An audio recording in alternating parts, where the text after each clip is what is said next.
নমস্কার, আমার নাম পেক্ষা জানা। আজকে আমার নিবেদন রবীন্দ্রনাথ ঠাকুরের লেখা কবিতা বীরপুরুষ। মনে করো যেন বিদেশ ঘুরে, মাকে নিয়ে যাচ্ছি অনেক দূরে। তুমি যাচ্ছ পাইকিতে মা চড়ে, দরজা দুটি একটুকু ফাঁক করে। আমি যাচ্ছি রাঙা ঘোড়ার পরে, টগবগিয়ে তোমার পাশে।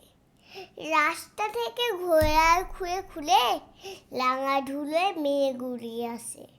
সন্ধে হলো, সূর্যি নামে পাঠে, এলিম যেন জোড়া দিঘির মাঠে।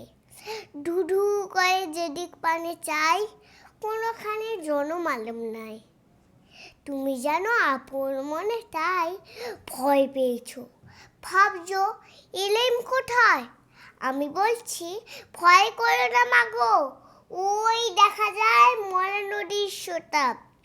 চোর কাটাতে বাহাদুর রয়েছে দেখে, মাঝখানেতে পড়ে গিয়েছে বেঁকে।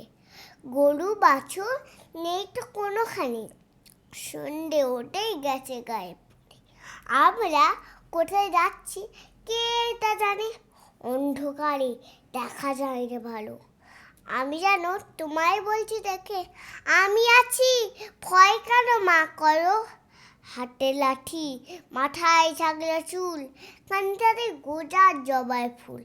আমি বলি দাঁড়া, খবরদার, এক পা কাছে আসিস যদি আর, এই যে দেখ আমার তলোয়ার, টুকরো করে দেবো তোদের শিরে। শুনে তারা রম্ফটি উঠে চেঁচিয়ে উঠল, হায় রে। তুমি বললে যাসনি খোকা ওরে।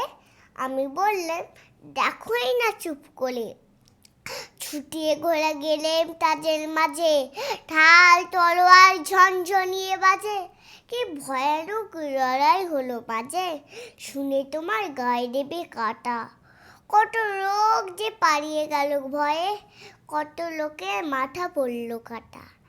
এত লোকের সঙ্গে লড়াই করে ভাবছো খোকা গেলই বুঝি মলে।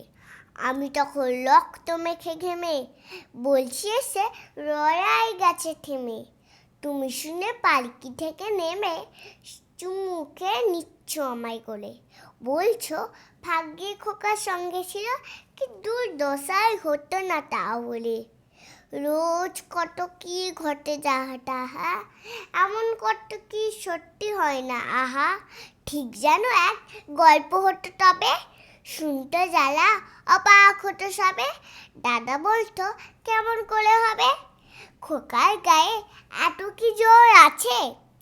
পাড়ার লোকে সবাই বলতো শুনে, ভাগ্যের খোকা ছিল মায়ের কাছে। নমস্কার।